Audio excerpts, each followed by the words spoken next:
আজকের বলবো সংসার জীবনের গল্প। লেখিকা আয়েশা সিদ্দিকা, কণ্ঠে আমি জুঁই চৌধুরী।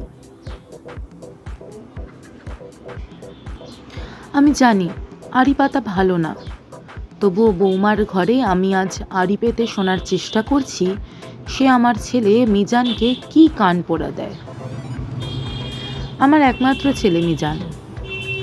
1 মাস হলো অনেকটা আমার অমতেই বিয়ে দিয়েছিলাম। আমার পছন্দ করা মেয়েকে মিজান বিয়ে করেনি, করেছে তার পছন্দের মেয়ে নিতুকে। দেখতে শুনতে খুব একটা খারাপ না নিতু, গায়ের রং যদিও শ্যামল, তবে ওর চেহারায় একটা মায়াবী ব্যাপার আছে। চোখে কাজল দিয়ে ঠোঁটে হালকা ভেজলিন দিলেই সুন্দরের মাথা খাওয়া রূপ যেন উথলে পড়ে। নিতু একটু চুপচাপ স্বভাবের মেয়ে। এমএ পাস নিতুকে আমি কিছু বললে ফ্যাল ফ্যাল করে তাকিয়ে থাকে। কাজে কর্মে আমাকে সাহায্য করতে আসে, তবে আমি অতটা পাত্তা দিই না। তিল তিল করে গড়ে তোলা আমার সংসার, যে সংসারে আমার একমাত্র সম্পদ, আমার বেঁচে থাকার উৎস, আমার একমাত্র সন্তান মিজান, তাকে এই নিতু হাত করে নিয়েছে। ওকে আমি এত সহজে কি করে মেনে নিই? নিতু আমার সাথে মিশতে চায়, সঙ্গ দিতে চায়। বিকালে আমি যখন একা বারান্দায় বসে সুই সুতো দিয়ে বেড কাভারে ফুল তুলতে ব্যস্ত থাকি, তখন নিতু 2 কাপ রং চা নিয়ে হাজির হয় আমার কাছে। হয়তো মিজানের কাছে শুনেছে আমি দুধ চা পছন্দ করি না।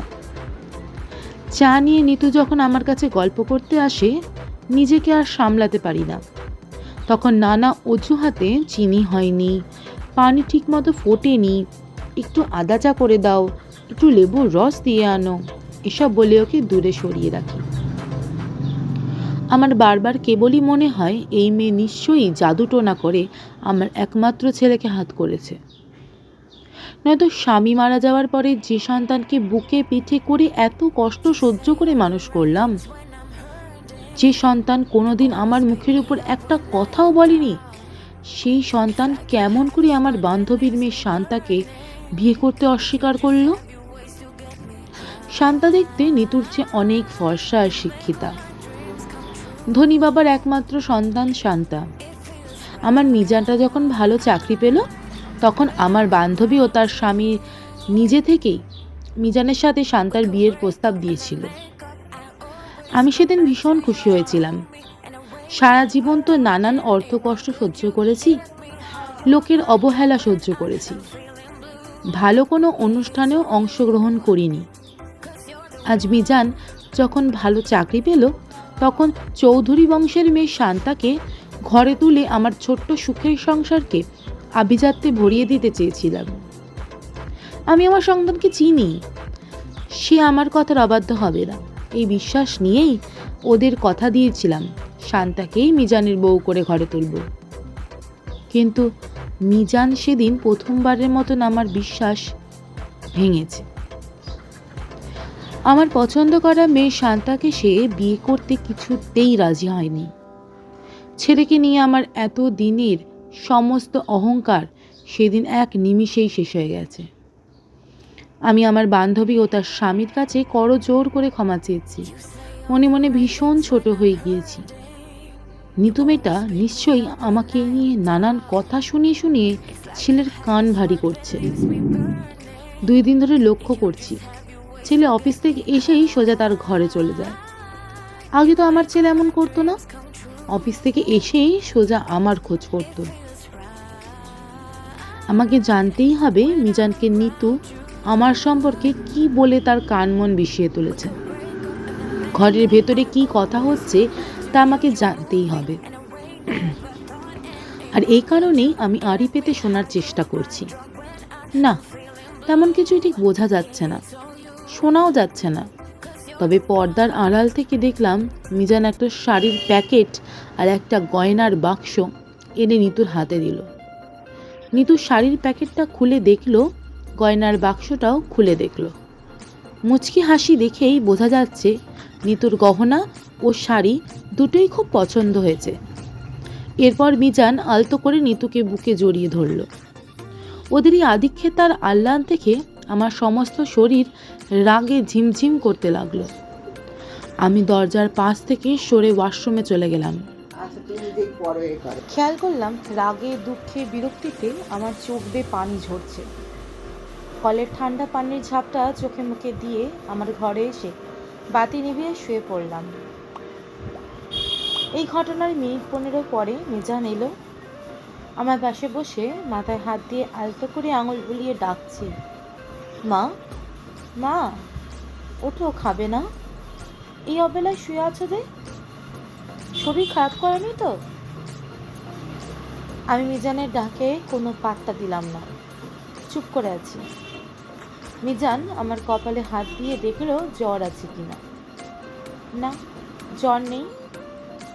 মা প্লিজ ওঠো, তোমার সাথে খাবো, ওঠো তো।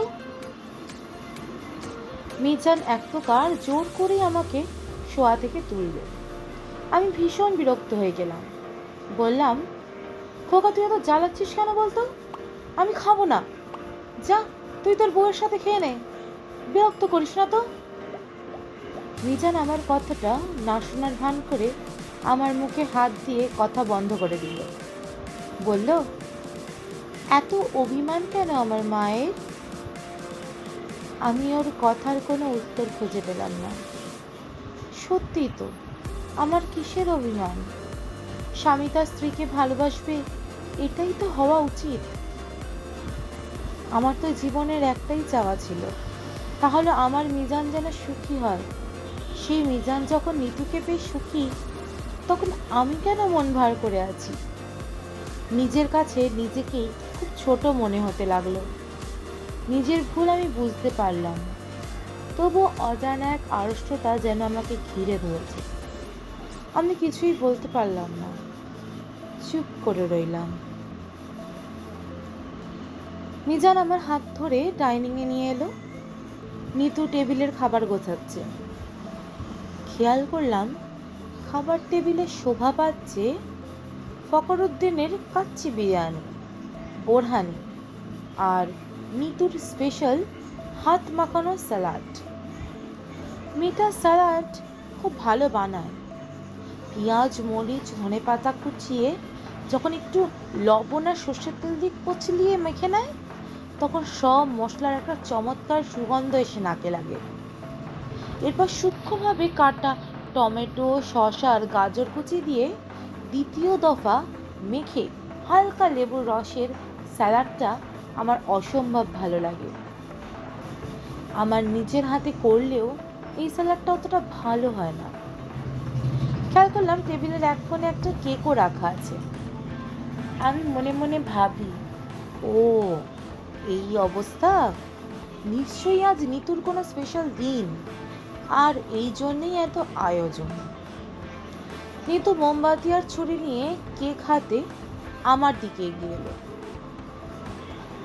কেকের গায়ে লেখা হ্যাপি বার্থডে মা। আমি যেন লজ্জায় কুঁকড়ে গেলাম, ঠোঁট দুটো কেঁপে উঠল। বললাম, এসব কি করেছিস খোকা? না মা, এ আয়োজন আমার নয়, তোমার বৌমায়ের। গত পরশু থেকে নিতু আজকের জন্য অপেক্ষা করছিল। নিতু আমার হাতে সেই শাড়ির প্যাকেট আর গহনার বাক্স দিয়ে বলল, দেখুন তো মা, আপনার পছন্দ হয় কি না। আমি লক্ষ্য করলাম এবারও আমার চোখ বেয়ে ফোঁটা ফোঁটা পানির ধারা বয়ে চলছে বুক অবধি। কিন্তু কোনো রাগ, ক্ষোভ, অভিমান বা বিরক্তি এই ধারার সূত্র নয়। নিতু শাড়ির প্যাকেট থেকে একটা কলা পাতা রঙের জামদানি শাড়ি বের করলো, গহনার বাক্স মেলে ধরলো। মা, আমি জানি আপনার জামদানি শাড়ি খুব সুখ, দেখুন তো পছন্দ হয়েছে কিনা। ওকে বললাম, জলপাই রঙের একটা জামদানি এনো, আনলো এই কলা পাতা রঙের। কিন্তু মা, এই শাড়ি তো আপনাকে খুব মানাবে, এই গহনাগুলো দেখেন তো, ওই ছবির মতন হলো না। আমি লক্ষ্য করলাম মিজানের বাবার গড়িয়ে দেওয়া সেই কানের ঝুমকো আর গলার হার, অবিকল সেই ডিজাইন। কিন্তু এই গহনা তো আমি মিজানের পরার খরচ জোগাতে 8-10 বছর আগেই বিক্রি করে দিয়েছিলাম। ছেলে বলল, জানো মা, নিতুর একটাই বায়না, মাকে তার গহনা এনে দাও। এই ছবি দেখিয়ে সোনার দোকানে অর্ডার দিয়ে তারপর সে ক্ষান্ত হলো। নিতু আমার হাত দুটো ধরে বলল, আমি ছোটবেলায় মা বাবাকে হারিয়ে মামার কাছে বড় হয়েছি। অভাব অনটন বুঝিনি, তবে মায়ের আদর কখনো পাইনি। আমার একটা চাওয়া, আপনি পূরণ করবেন মা? আমার শাশুড়ি না, মা হবেন। নিতুর গলা ভারী হয়ে চোয়ালে কথাগুলো আটকে যাচ্ছে, কিন্তু নিতুকেই প্রথমবার জড়িয়ে ধরলাম। বুকের ভেতরে একটা প্রশান্তির আলোয় ভরে গেল। নিতুকে বুকে নিয়ে আদর করে কপালে চুমু খেয়ে বললাম, পাগলি মেয়ে আমার, তুই তো আমারই মেয়েই। আমার ছোট্ট সংসারটা এক মুহূর্তেই দুনিয়ার সেরা সুখোদ্যানে পরিণত হলো। নমস্কার। আমার এই গল্পটি আপনাদের ভালো লেগে থাকলে একটা ছোট্ট লাইক দিয়ে দেবেন। তাতে আপনাদের কিছু খরচা কিছু হবে না, তবে আমার একটা লাইক বাড়বে। তাই লাইক দিতে কিপটেমি করবেন না বন্ধুরা। আর আমারই বলা গল্পগুলি আরও পেতে গেলে সাবস্ক্রাইব করাটা আবশ্যক। তাহলে আমি যখনই নতুন কোনো গল্প আপলোড করব, আপনি সবার আগে তার নোটিফিকেশন পেয়ে যাবেন। আমার সাথে আমার এই গল্প বলার পথ চলায় পাশে থাকবেন, তাহলে আরও বেশি নতুন নতুন গল্প বলতে আমি উৎসাহিত হব। ধন্যবাদ। আপনাদের পাশে থাকাটা আমি সর্বোচ্চভাবে আশা করছি।